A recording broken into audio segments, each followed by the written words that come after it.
Winning Motor Trend Truck of the Year 3 times in a row, that had never been done before. Then again, neither had a 12-inch touchscreen or 1,000 pound-feet of torque. Never been done before. It's just kind of our thing.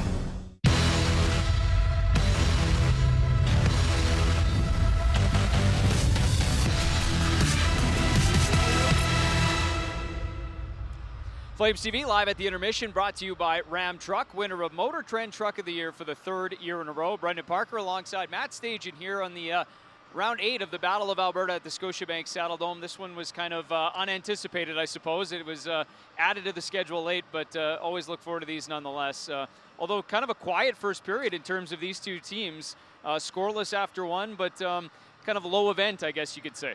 Yeah, and we've seen this a few times this year when Edmonton's come in here and we've watched the games live. There's been quiet periods, just kind of, I don't want to say boring, but yeah, they're boring periods. There's not much going on. Both teams are dialed into their system, playing defensive, and that's the way the Flames want to play against, two of the best players in the league. So, all it takes is one play. We know that it can open this game up, and I think, hey, it's 0-0 Battle of Alberta. It's a big game for the Flames to try and get things going here. Well, and that kind of fits to what, Daryl Sutter has been talking about. When you're talking about defending those big guys, you kind of want to play that style in terms of limiting, the track meet back and forth, don't you? Yeah, and that's one thing Daryl's trying to bring here is take care of your own zone. We've heard him mention a bunch of times that we're not going to outscore teams if we play a run and gun style. So this is right into the way they want to play.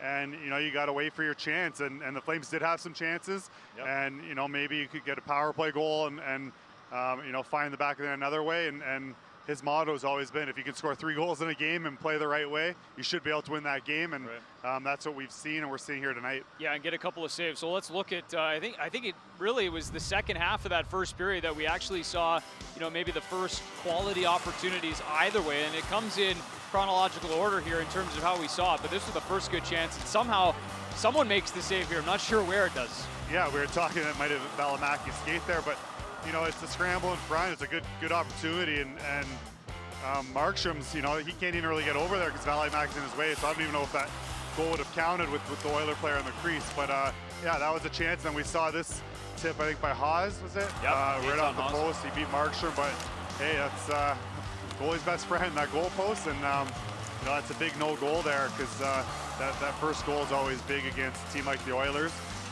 for either team. And then we see some Flames chances here. I would have liked to have seen Mange made a great play here. If he's in the middle of the ice, if Richie's a lefty there, that's the right play to pass, but it's a fast game. It's easy to save from up here, but maybe from the middle there, Smitty kind of read that on Mange. And then we saw this other chance late in the period. So there wasn't a whole lot to talk about. We just showed you all the chances. That was it. Yeah, that was it.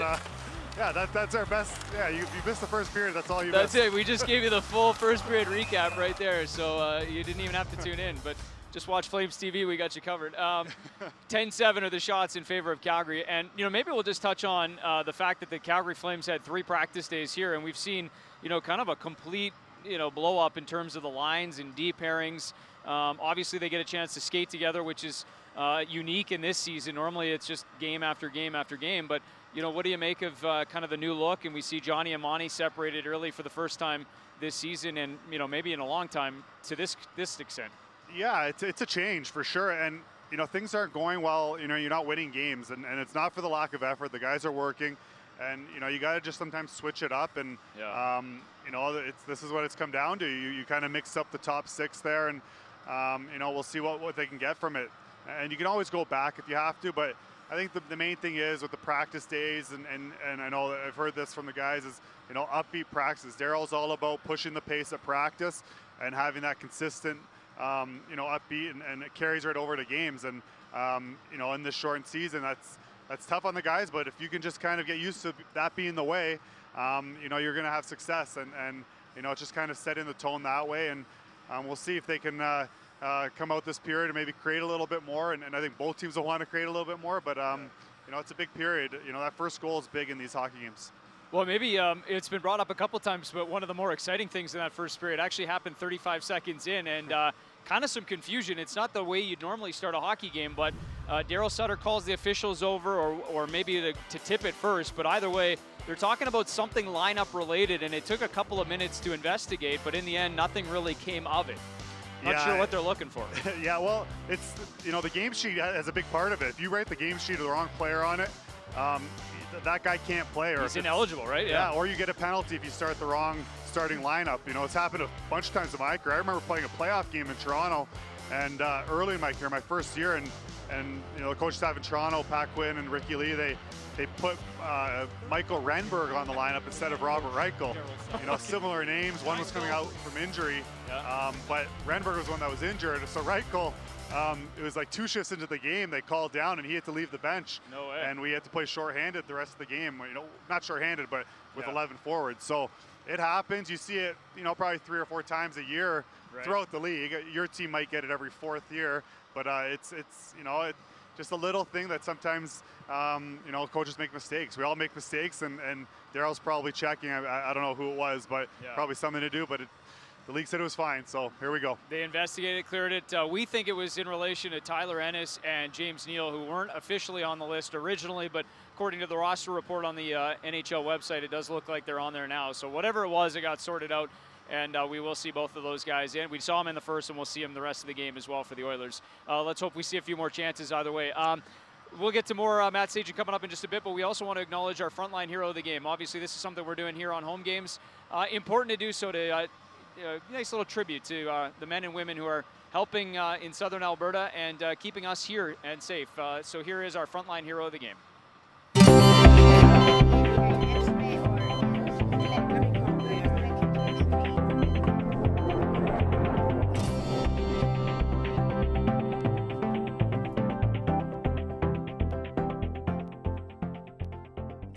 My name is Lindsay Wright. I am a clinical nurse educator at the Peter Lougheed Centre. I work with another educator, and together we are responsible for the development and growth of ICU nurses. So we teach orientation to nurses new to ICU, and we teach ICU skills to nurses who have been in the ICU for a while. We also do a lot of policy development and interpretation to make sure that we're providing the safest care that we can. And then spending time on the unit, just out there doing whatever is needed to be done for our patients. I was always just interested in medical things. I don't have any family members that were nurses or anything, but I was always just, it sounds strange, but I was always just interested in hospitals, and that's really kind of what led me down this path. Seeing a nurse who, on their first day in the intensive care unit, comes to us a little bit overwhelmed, a little bit nervous, and just seeing them grow into these strong, confident ICU nurses. And then seeing patients leave our unit. Like, it's an environment that nobody ever wants to be in. So seeing these patients who are really sick, going down the hallway waving to us on their way out of the ICU is probably one of the best feelings of my job. I am so proud of everybody that I work with. We have been asking our staff to do things that weren't even imaginable a year ago, and they've just risen to the occasion. And seeing everybody pull together and, again, just do things that we never even thought we would have to do a couple of years ago has been absolutely amazing. So everybody's just really pivoted and pulled together, and the teamwork has been absolutely amazing. I'm 12 years into this, and in a lot of ways it's kind of renewed my love for the job. Like, it's been challenging, but just meeting that challenge and, problem solving with the people around me has just, it's made me look forward to coming back to work every day.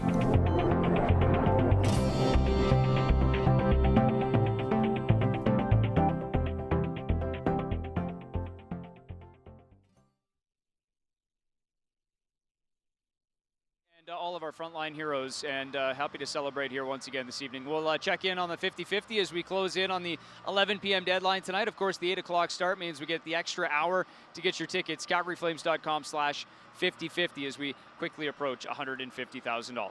Scoreless after 1. We'll be back here on the Flames TV set in the second period, and we'll see the Flames and Oilers go back at it here in just a moment. We'll be back. Flames TV Live, brought to you by Ram Truck. We call it the Ram 1500 Limited. But, truth be told, there's nothing limited about it. Ram 1500, winner, J.D. Power Award for Best Driver Appeal.